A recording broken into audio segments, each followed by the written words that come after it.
Listo. Entonces ya con la frecuencia, pues reemplazo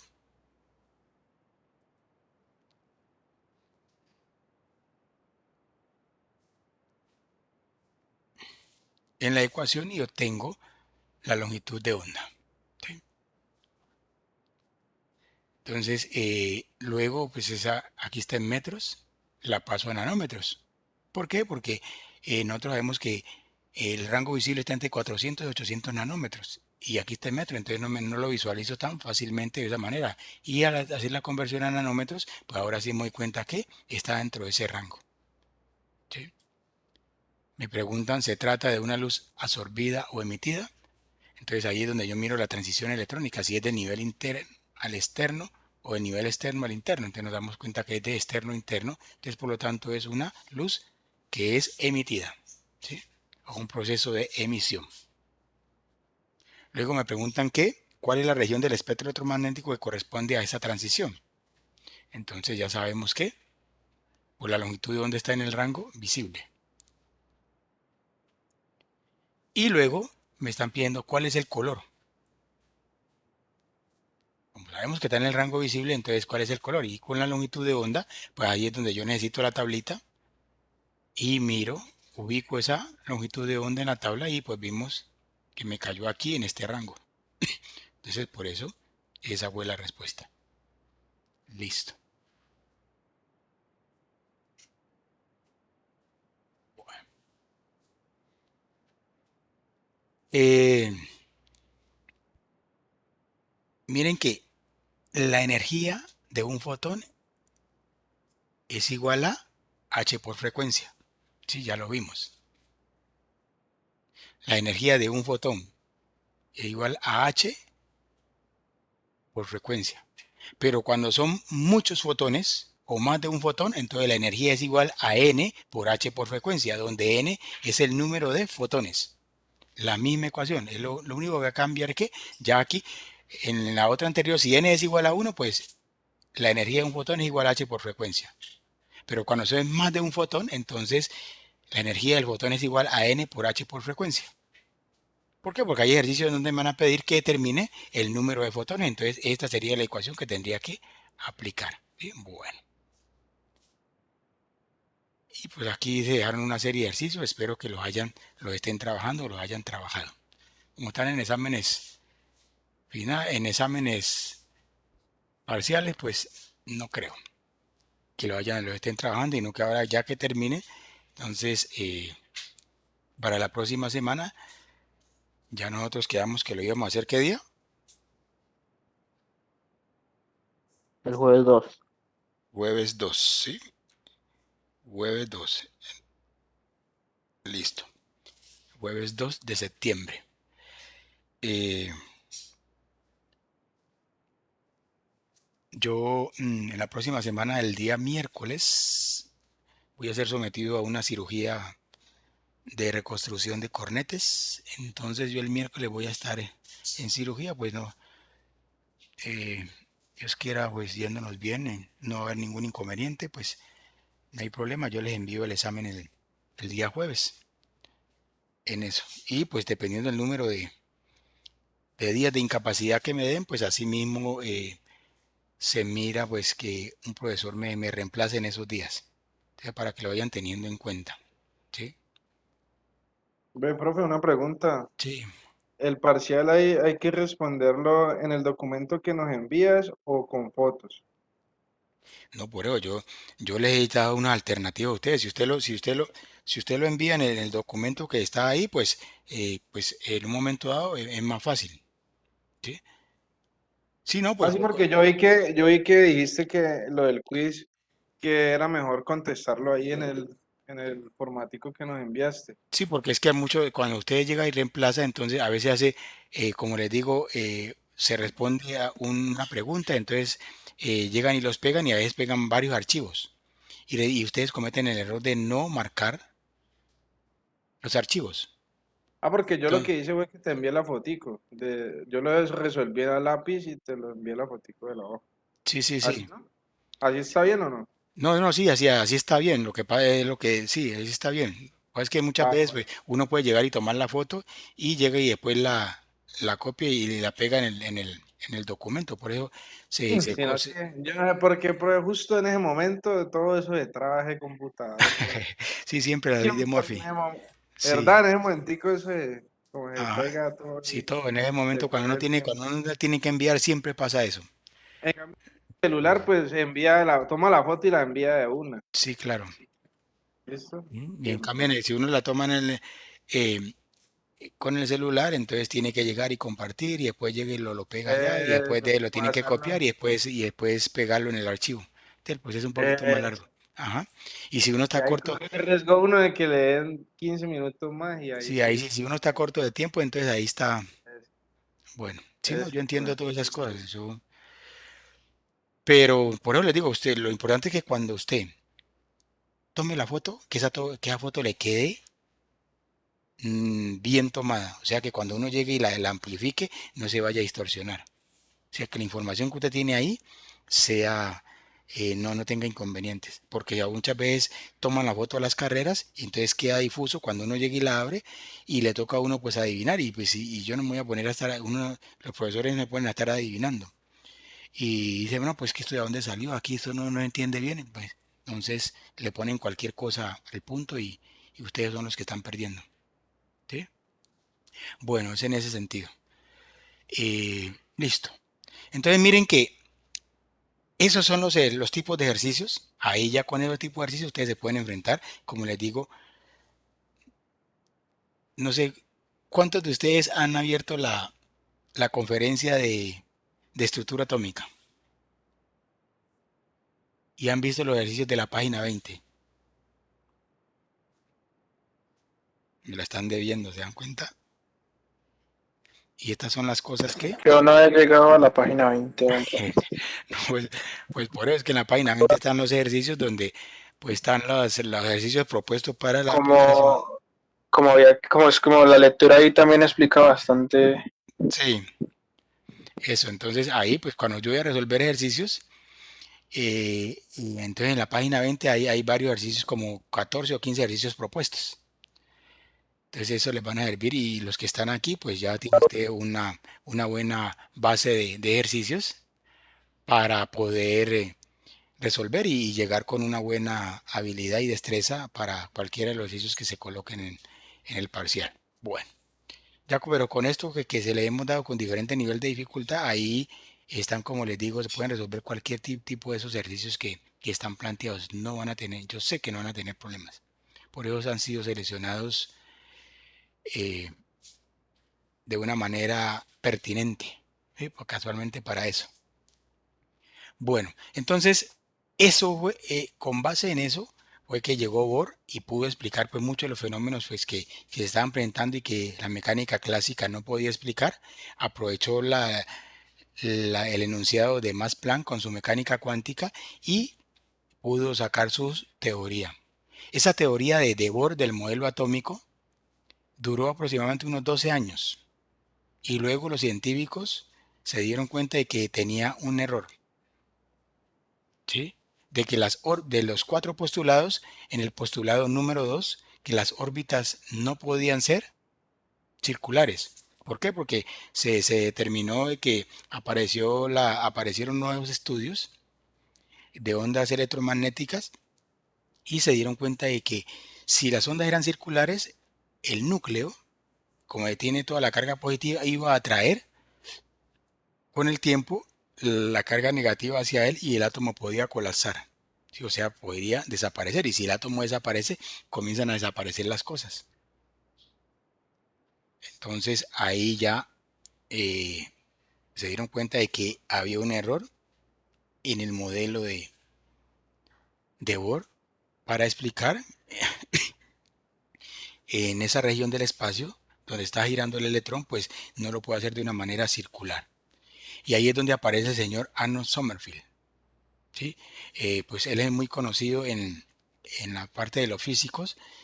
Algunos le nominaron el eterno premio Nobel porque estuvo candidatizado más de 40 o 50 veces y nunca le dieron el premio Nobel. Pero él dirigió. estudiante, más de un estudiante, y a esos estudiantes sí se ganaron el premio Nobel, como es la vida, ¿sí? Bueno, no saben por qué, pero él hizo aportes muy grandes a la parte del desarrollo de la ciencia. ¿Qué fue lo que encontró Arnold Sommerfeld? De que las órbitas como no eran circulares, sino que eran elípticas. De esa manera, entonces no había problema con el tiempo de que la carga positiva pues iba a traer la carga negativa.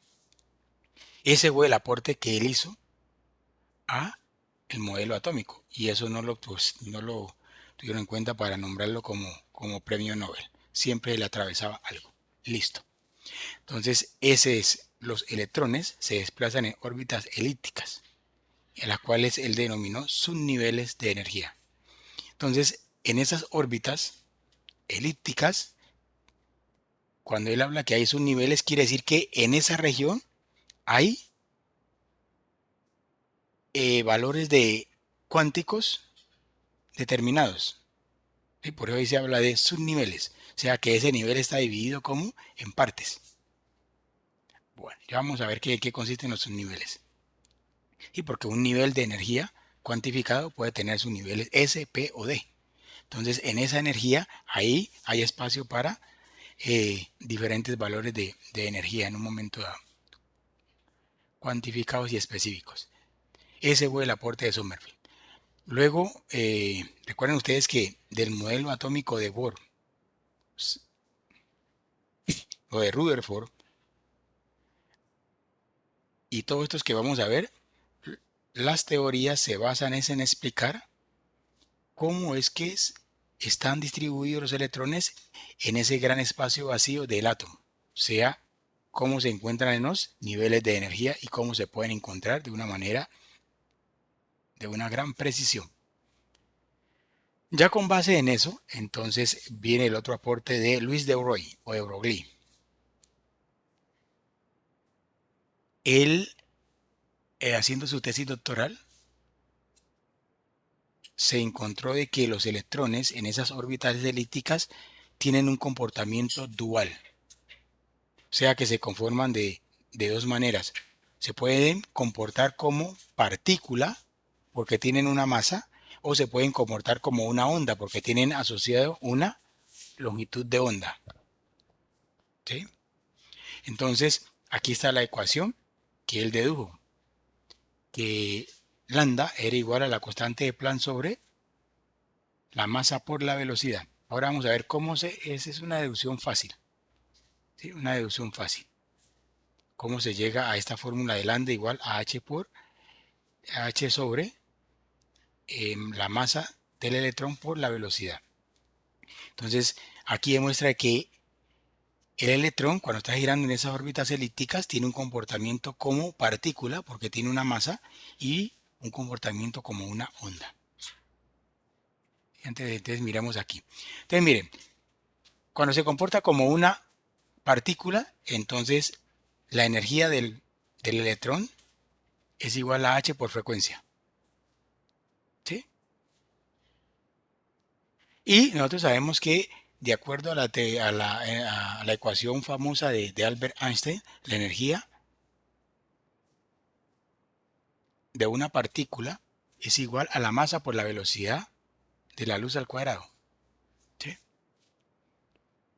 Entonces, aquí se comporta, al lado izquierdo se comporta como una onda y al lado derecho se comporta como una partícula. Pero nosotros, ¿a qué es igual frecuencia? A la velocidad de la luz sobre la longitud de onda. Entonces, reemplazando la velocidad de la luz sobre la longitud de onda en esta ecuación, ¿qué obtenemos? Reemplazando la frecuencia. Aquí.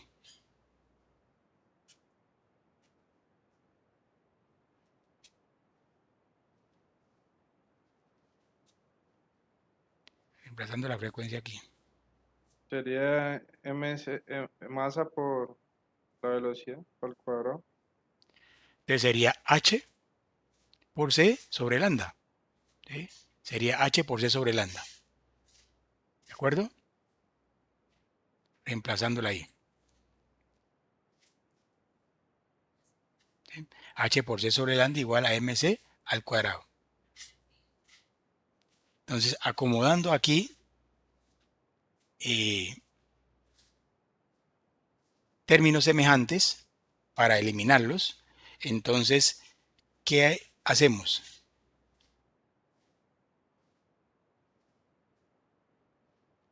Entonces, la velocidad de la luz se pasa a dividir a este lado y me quedaría que la constante de Planck sobre la longitud de onda es igual a m por c al cuadrado sobre c. Entonces se cancela una de la c al cuadrado con la c que está en el denominador y me quedaría m por c. Entonces, al hacer esa parte, cancelar esta velocidad que está dividiendo aquí, que está dividiendo acá al pasarla acá, entonces ya no es la velocidad de la luz, sino la velocidad de el electrón cuando está girando en esa órbita elíptica. Entonces ya c no es la velocidad de la luz, sino que es igual a v, que es la velocidad del electrón. Entonces, quiere decir que h sobre lambda es igual a m por v. ¿Sí? Y despejando lambda, pues entonces lambda es igual a la constante de Planck sobre la masa por la velocidad o momento. ¿Sí? Entonces, esta es la famosa ecuación de Louis de Broglie que relaciona el comportamiento dual del electrón cuando se comporta como una onda y cuando se comporta como una partícula. Entonces, ese fue el aporte que hizo Louis de Broglie al modelo atómico. Entonces, cada vez que ustedes vean por ahí comportamiento dual del electrón, entonces ahí no hay que relacionarlo con Louis de Broglie o la ecuación de Broglie. Miren que esa deducción es de una manera sencilla. La energía es igual a h por frecuencia cuando se comporta como una onda y la energía para que cuando se comporta como una partícula es igual a la masa por la velocidad de la luz al cuadrado. Entonces, igualando esas dos energías, por eso me da esta que está aquí. Y luego, pues, lo otro reemplazo.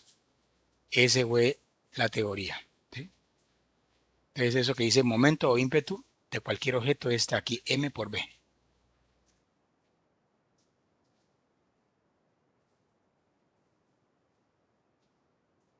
Bueno, luego viene el principio de incertidumbre de Heisenberg. Ya con base en eso, al tener el electrón ese comportamiento dual, entonces Heisenberg llegó y trató de determinar pues que el electrón se encontraba en esa órbita. Entonces él se pudo dar cuenta de que no se puede determinar al mismo tiempo la posición y la velocidad de una partícula. O sea, siempre hay una incertidumbre. Si yo conozco con exactitud la posición, voy a tener una incertidumbre con su velocidad, ¿sí? Con base en lo que determinó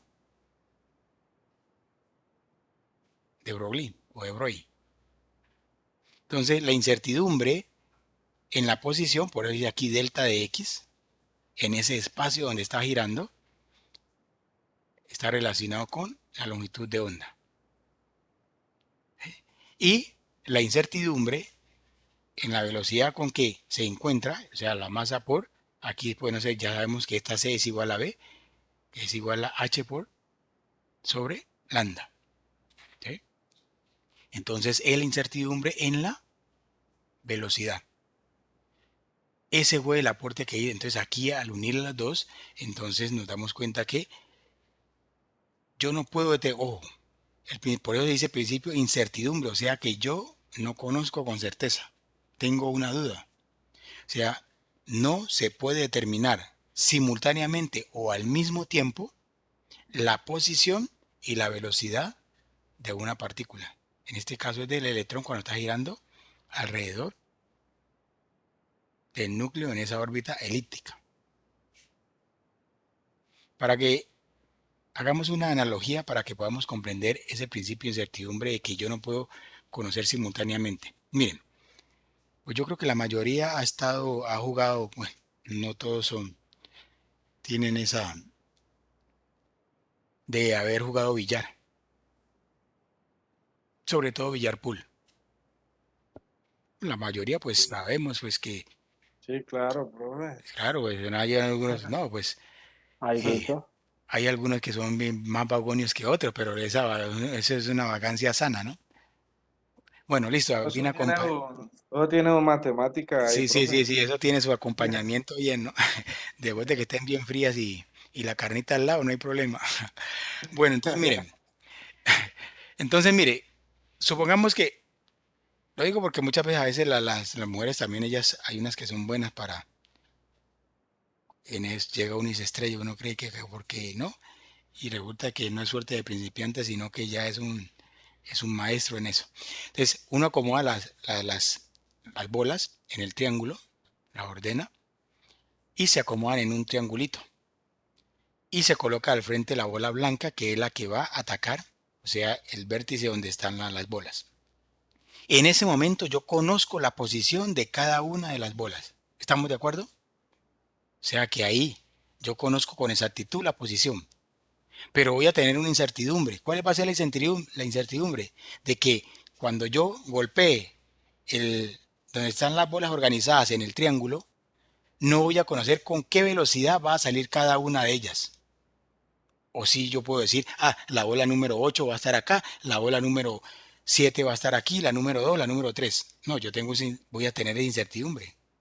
¿Estamos de acuerdo? Entonces ahí podemos hacer esa analogía. No se puede determinar simultáneamente o al mismo tiempo la posición y la velocidad con que, en este caso, pues el electrón o los electrones van a estar girando a su alrededor. Esa es la mejor analogía el ejemplo que puede más claro para poder entender esto bien. Listo. Ese es el aporte que hizo el Señor. O sea que de ahora en adelante, siempre que hablemos del electrón, vamos a hablar la posible región donde es probable que se encuentre el electrón. O sea, siempre vamos a hablar de probabilidad, no de exactitud. O sea, es probable que el electrón se encuentre aquí. ¿Sí? Bueno, ahora se van a dar cuenta. Y luego, pues, ya aquí había una gran aproximación de poder determinar dónde se encontraba el electrón en un momento dado. Si estaba cerca, estaba en la mitad o más alejado del núcleo. Ahí es cuando viene el señor Erwin Schrödinger, que no era químico, porque los químicos estaban en pues uno con su disciplina se cierra en un momento dado, y Erwin Schrödinger, que era un matemático, él vio ese problema que te estaban teniendo ahí y cuando se planteó esa parte, él resolvió eso con una ecuación matemática, ¿sí?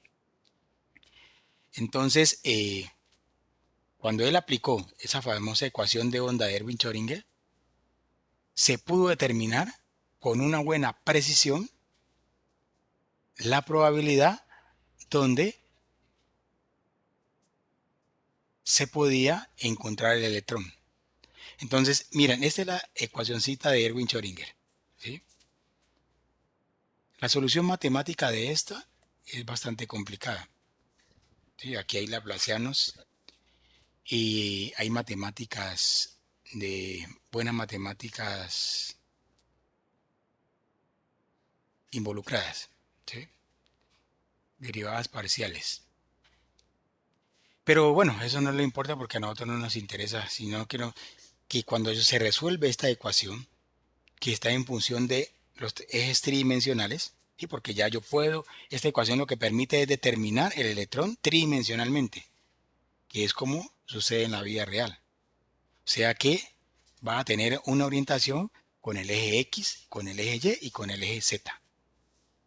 Cuando se resuelve esa ecuación, mire, aquí está solamente en función de X, entonces hay que resolverla en función de X, luego en función de Y luego en función de Z. Esta función de onda sí se resuelve para el eje X, luego para y dan unos valores. Entonces miren, ya salgamos de aquí la ecuación de Louis de Broglie y pasemos a la ecuación de Schrödinger. Esta es la misma ecuación que tenemos nosotros aquí, pero aquí tenemos que cuando yo resuelvo esta ecuación, que se ve complicada, ¿sí? En términos de coordenadas esféricas, entonces ahí se resuelve para cada uno de los ejes. O sea, encontramos ¿cómo yo puedo determinar con una buena precisión la posición donde se encuentra probablemente el electrón? Sí, como se puede observar aquí con las coordenadas esféricas, tenemos los ejes tridimensionales X, Y y Z. Y en todo el centro pues está el núcleo. Ahí se encuentran los protones y los electrones van a estar girando a su alrededor en esas órbitas elípticas, ¿sí? En todas las direcciones.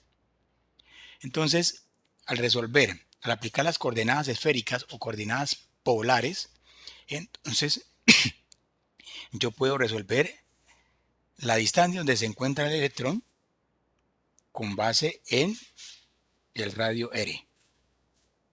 El ángulo con relación de esa distancia con el eje Z, o sea, teta. Y con relación en los ejes X e Y con el eje con phi. Entonces, cuando yo conozco el valor de R, de teta y de phi, resuelvo la ecuación de onda para un electrón determinado. Entonces, esa ecuación queda en función de R, de teta y de phi, que es igual a cada una de las funciones, o sea, las soluciones en el eje X, en el eje Y y en el eje Z. Eso es lo que quiere decir R, F, P y F mayúsculas, en función del radio de teta y de phi. Entonces, cuando yo resuelvo resuelvo esa función de X, de Y y de Z en función de R, de teta y de phi, entonces obtengo tres números, ¿sí? Que denominan números cuánticos. ¿Por qué? Porque resultan de los niveles de energía que están cuantizados, que tienen un valor de energía fija. Y los valores de las soluciones de esos números cuánticos son números enteros. ¿Sí? Como pueden observar, números enteros. Entonces, cuando yo resuelvo en función de la ecuación de onda en función de R, entonces yo tengo el número cuántico principal. Y sus valores son enteros desde 1 hasta infinito. Cuando resuelvo en función de teta, o sea, obtengo el número cuántico orbital. ¿Sí? Que sus valores van desde 0, 1, 2 y 3 en adelante. ¿Sí? Hasta n-1. Y cuando resuelvo en función de phi, entonces obtengo el número cuántico magnético, m sub L, que pueden tener valores positivos o valores negativos. Y esos valores pues me van a dar, yo puedo determinar el número de orbitales que hay en esa región. Bueno, eso lo vamos a ver más adelante. Eso quiere decir que cuando yo resuelvo la ecuación de onda de Schrödinger, obtengo los números cuánticos. ¿Sí? Ahora vamos a ver la característica de cada uno de ellos. Eso es. Entonces, esos fueron los aportes que hicieron estos señores en los modelos atómicos. Aquí están todos los modelos atómicos ya. Sommerfeld, Louis de Broglie, principio de incertidumbre y la ecuación de Schrödinger, que es la que me ayuda a determinar con una alta precisión la probabilidad donde se encuentra el electrón. ¿Sí? Listo. Y esa es la teoría que está vigente del modelo atómico que nosotros conocemos. Tenemos protones, neutrones y electrones. Protones y neutrones en el núcleo y los electrones van a estar girando a su alrededor, dependiendo de cada átomo de los elementos que nosotros tenemos. Entonces, el aporte de Sommerfeld, que los niveles de energía no eran circulares, sino que eran elípticos. El aporte de Louis de Broglie, que el electrón se puede comportar como una onda o como una partícula, o sea, comportamiento dual del electrón. El principio de incertidumbre de Heisenberg, que da la probabilidad de que el electrón se encuentre en una región. No se puede determinar al mismo tiempo su posición y su velocidad. Y la ecuación de onda. ¿Y por qué? ¿Cómo nosotros analizamos esto? Si el electrón no se puede encontrar, no podemos conocer su posición. Si conozco la posición, no conozco su velocidad. ¿Por qué? Porque el electrón va a estar girando en órbitas diferentes. Y en cada una de ellas, pues tiene que haber una velocidad que va a variar. Se puede encontrar en el nivel 2, pero ahí también hay velocidades para cada uno de ellos. Listo. Ese es. Entonces, aquí nosotros terminamos la estructura atómica y ahora entramos a los números cuánticos. Les voy a compartir ahora. Están estos benditos números cuánticos.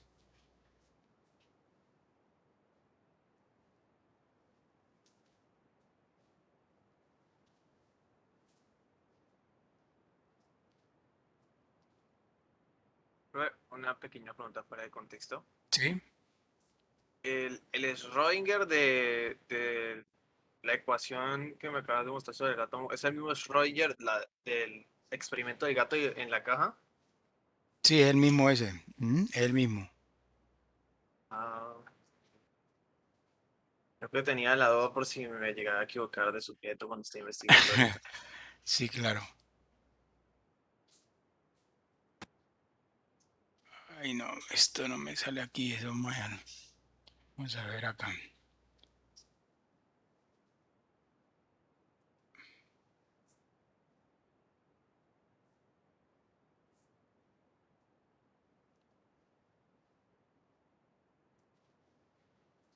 Bueno, vamos a ver si ahora podemos compartir esta cosa. Acá está.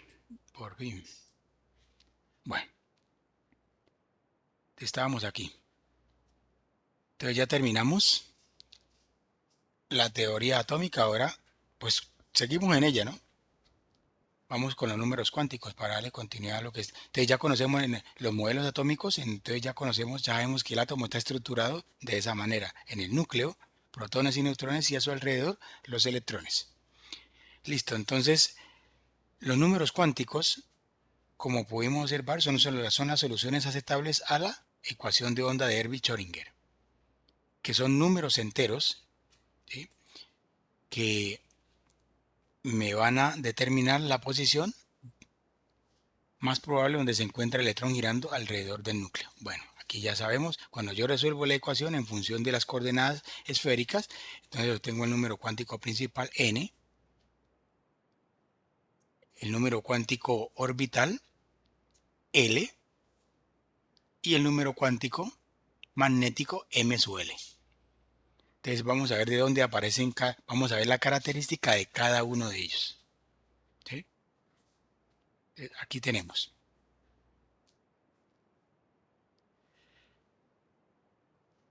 Los números cuánticos son números enteros, como se pudo ver. ¿Sí? Cuando resolvemos la ecuación en función de x, de y y de z, de la ecuación de Schrödinger, que determinan los estados estacionarios o los niveles de energía de un electrón alrededor del núcleo, de los átomos del elemento que se encuentre. ¿Sí? Esos son los números cuánticos, números enteros.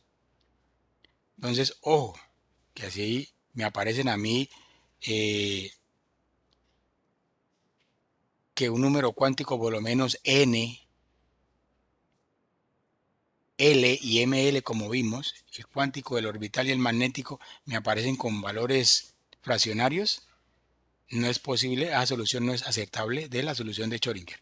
¿Y por qué? Porque son números enteros, positivos o negativos. ¿Sí? Bueno, les digo eso porque a mí me van a dar conjunto de números cuánticos, entonces me pueden decir que n igual a menos un medio. Entonces ya ahí, de igual a las características que vamos a ver de los números cuánticos, no es posible. Entonces miren, el principio de incertidumbre que nos da la probabilidad, ¿sí?, de que el electrón se encuentre en un lugar determinado. Por eso dice aquí, nunca hablamos de una posición fija para él. ¿Para quién? ¿Él quién es? El electrón. Sino una región en el espacio donde es más probable que se encuentre en determinados momentos. Cada electrón en un átomo se puede caracterizar por un conjunto de 4 números cuánticos. Entonces, N, L, ML y MS. O sea que cualquiera de estos electrones aquí en esta gráfica que tenemos, los que están girando en estas órbitas elípticas, rojo, verde, cualquiera de estos, están caracterizados por estos 4 números cuánticos que dan esa posición, ¿eh?, bastante acertada o precisa. Ya saben que los 3 primeros se obtienen por la ecuación de Erwin-Schrödinger. El último proviene, o sea, M sub S, proviene de el principio de exclusión de Pauli. O sea, ese no se obtiene de la ecuación de Schrödinger. Ahora se van a dar cuenta por qué. Porque él toma valores más un medio y menos un medio. ¿Sí? Más un medio y menos un medio. Bueno. ¿Qué dice el principio de exclusión de Pauli? Que en un orbital el número máximo de electrones es igual a 2. Con los espines paralelos y opuestos. Que los números cuánticos no pueden ser iguales. ¿Quiénes? N, L, ML y MS. Siempre se tienen que diferenciar en uno y generalmente lo hacen con el número cuántico de spin. O sea que N, L y MS y ML pueden ser iguales, pero MS no puede ser igual. O sea que, ¿por qué? Porque los valores de M sub S son más un medio y menos un medio. O sea que uno puede tener el valor de N, L y M igual, pero uno es más un medio y el otro va a ser menos un medio. Entonces ahí los cuatro números cuánticos no son iguales. Eso es lo que dice el principio de exclusión. En otras palabras, el principio de exclusión de Pauli restringe el número de electrones a 2. O sea que siempre en un orbital, cada vez que hablemos de un orbital, o sea, la región donde es probable que se encuentre el electrón, ahí hay 2 electrones. Uno girando en el sentido de las manecillas del reloj y otro girando en sentido contrario. Eso es lo que se resume el principio de exclusión de Pauli. Entonces, cuando me digan en un orbital, ¿cuántos electrones hay? 2. Si hay 4 orbitales, entonces tienen que haber 8 electrones. ¿Por qué? Porque en cada orbital hay 2. Listo. Ahí están. Con los espines paralelos y opuestos. ¿Sí? Aquí hay 3 orbitales y en cada orbital hay 2 electrones, de acuerdo al principio de exclusión de Pauli, con los espines paralelos y opuestos. Una cosa es que sean paralelos, pero las flechas tienen que estar una hacia arriba y la otra hacia abajo. O la primera hacia abajo y la segunda hacia arriba. Cualquiera de los dos. No hay problema. Para que cumpla el principio de exclusión de Pauli deben tener esta característica. No los dos espines hacia el mismo lado. O los dos hacia arriba o los dos hacia abajo. No cumple con el principio de exclusión de Pauli. Bueno, esas son cosas que deben tener en cuenta. Y aquí coloco esto porque es importante recordar que los electrones son indistinguibles, ¿sí? Y no están fijos en un solo sitio, según el principio de exclusión de Pauli. Simplemente se mueven en niveles de energía permitidos, ¿sí? ¿Eso qué quiere decir? Que son indistinguibles. Que un electrón que pertenezca al uranio tranquilamente puede pasar, es igual a un electrón que se encuentre en el átomo de oro, ¿sí? O sea, se pueden cambiar, ¿sí? Es muy importante eso. Bueno, ahora vamos a ver por qué. Más adelante vamos a entender por qué. Este me da el tamaño, esta es la forma. Ahora que veamos estas son las características de cada uno de los números cuánticos. ¿Ok? Listo. Ahora vamos a verlo.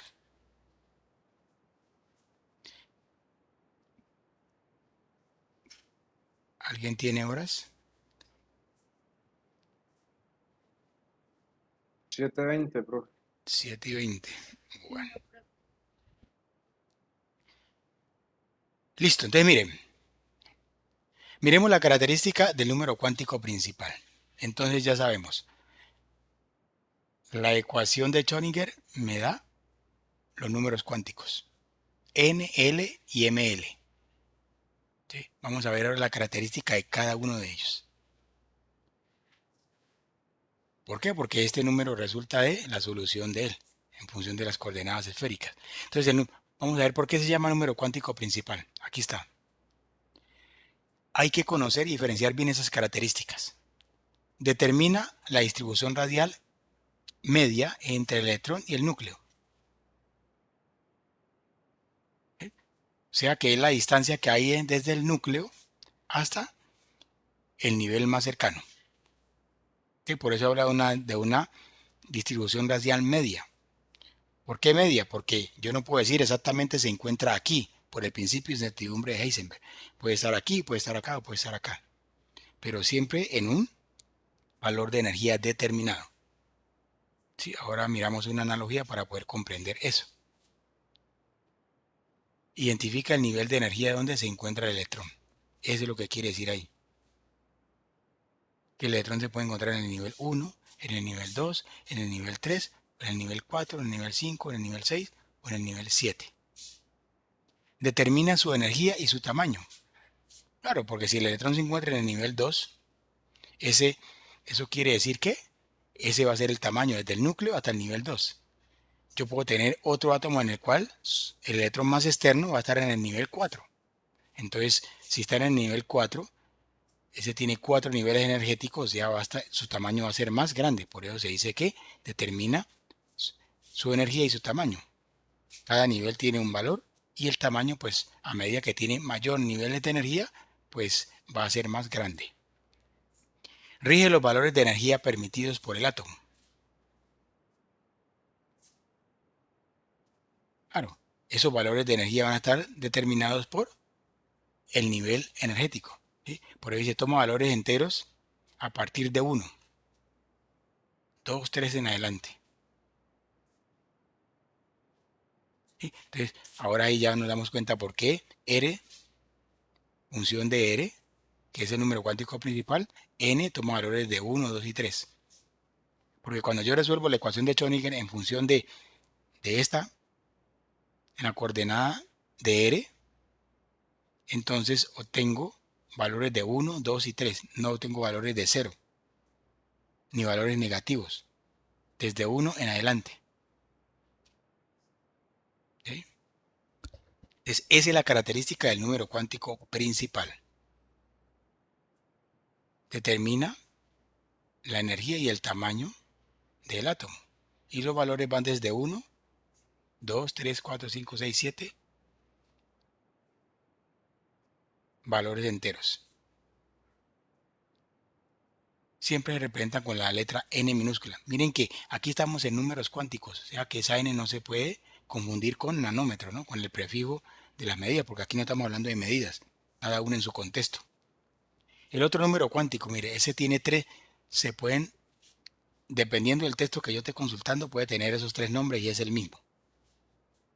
Número cuántico orbital, número cuántico azimutal o número cuántico de momento angular. Se representa con la letra L minúscula. Entonces, esta L aquí está inclinadita. ¿Por qué? Para no colocarla vertical, porque tranquilamente se puede confundir con 1.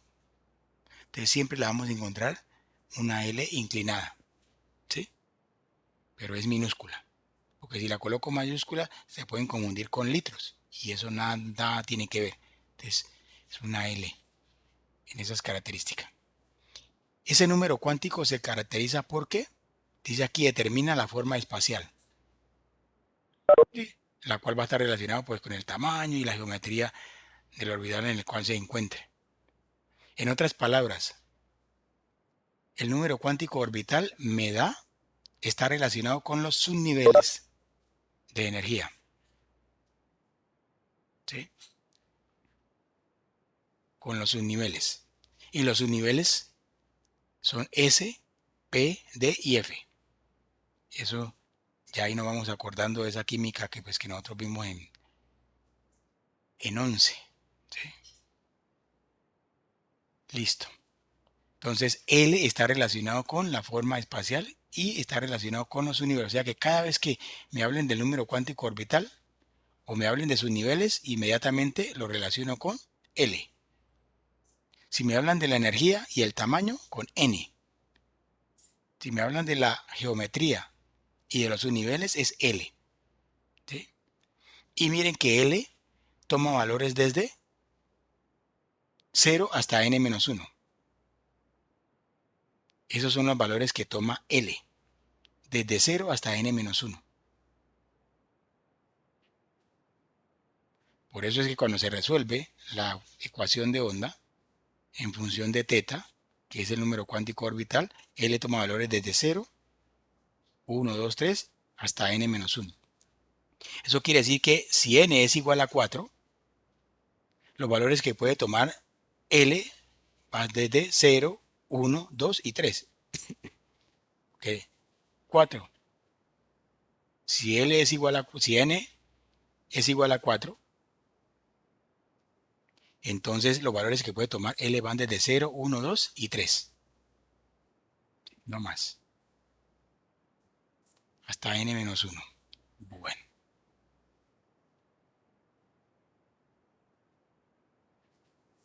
Listo. Entonces, esa es la característica del segundo número. ¿Sí? Dice que aquí hay momentos cinéticos del electrón alrededor del núcleo. Eso quiere decir, pues claro que sí. Es como cuando uno está girando, cuando ustedes ven que los atletas están corriendo los 400 metros planos, hay unos que se acomodan o cuando van a correr los 200, digamos, más que todos los 200 metros, acomodan unos a unas distancias determinadas, de tal manera que cuando arrancan en los primeros 100 metros, cuando llegan ya a los últimos 100 metros finales, todos están casi a la misma altura. ¿Sí? Entonces, se supone que cada vez se van acercando de una forma como abanicos. ¿Sí? Bueno, listo. Estos son los famosos subniveles. Estas son las formas geométricas. O sea, cuando yo hable de subnivel S, el valor de L es igual a 0. ¿Por qué? Porque los subniveles son S, P, D y F. Entonces los subniveles S tienen forma esférica. Y el valor de L es igual a 0. Entonces cada vez que me hablen del subnivel S, el valor de L es igual a 0. Cuando me hablen de los P, son bilobulares. Entonces observen ustedes. Uno al lado del otro. Y este de 2px, 2py y 2pz quiere decir que es la orientación de las nubes electrónicas que están orientados en el eje X, en el eje Y y en el eje Z. ¿Sí? Entonces cada vez que hable de los niveles P, el valor de L es igual a 1. Entonces S son esféricos y el valor de L es igual a 0. En los P el valor de L es igual a 1. Y ahora vienen los D. Miren aquí aparece 2px, 2py y 2pz. No aparece 1p, 1px, 1py y 1... No. Eso quiere decir que los subniveles P los vamos a encontrar del segundo nivel de energía en adelante. Por eso es que dice que los niveles se dividen en subniveles. O sea que no es posible de que los P se encuentran en el primer nivel. Eso es lo que me está indicando aquí. Ahora tenemos los D. Tenemos S, P y D. La nomenclatura que tenemos aquí. La nomenclatura que tenemos aquí es pues de acuerdo a la orientación. Tenemos 3 de X2 menos Y2, o sea que las nubes electrónicas están orientados sobre los ejes X e Y. Esta sobre el eje Z, arriba y abajo y en el centro, o sea que en todas estas regiones es posible que se encuentren los electrones. 3D XY, o sea que están entre los planos XY, plano XZ y planos YZ. Y ellos, los D, los vamos a encontrar desde el tercer nivel en adelante. No es posible que se encuentren ni en el 1 ni en el 2. O sea, si me aparece un 1D o 2D, ya saben que no es posible que el electrón se encuentre ahí. Cuando hablemos del subnivel D, el valor de L es igual a 2. ¿Sí? Y ahora me quedan los F. Entonces miren que los F son 7, 2, 4, 6, 7 orbitales. Y esa nomenclatura pues está de acuerdo a los ejes en el cual se encuentran ellos. Cuando el subnivel es F, el valor de L es 3. Y estos aparecen desde el cuarto nivel en adelante.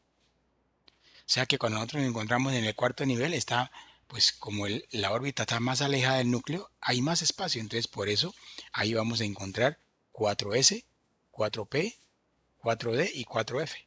Vamos a encontrar todas posibles regiones donde se puede encontrar el electrón. Ahí donde está el principio de incertidumbre de Heisenberg. ¿Sí? Y pues siempre se habla de una distancia promedio del núcleo a el nivel de energía y que en los niveles hay subniveles, o sea, hay espacios donde se van a encontrar esos señores. Listo. Entonces aquí está, esta tableta es importante que ustedes la tengan en cuenta. ¿Por qué? Porque siempre la vamos a utilizar cuando vamos a determinar los números cuánticos. ¿Sí?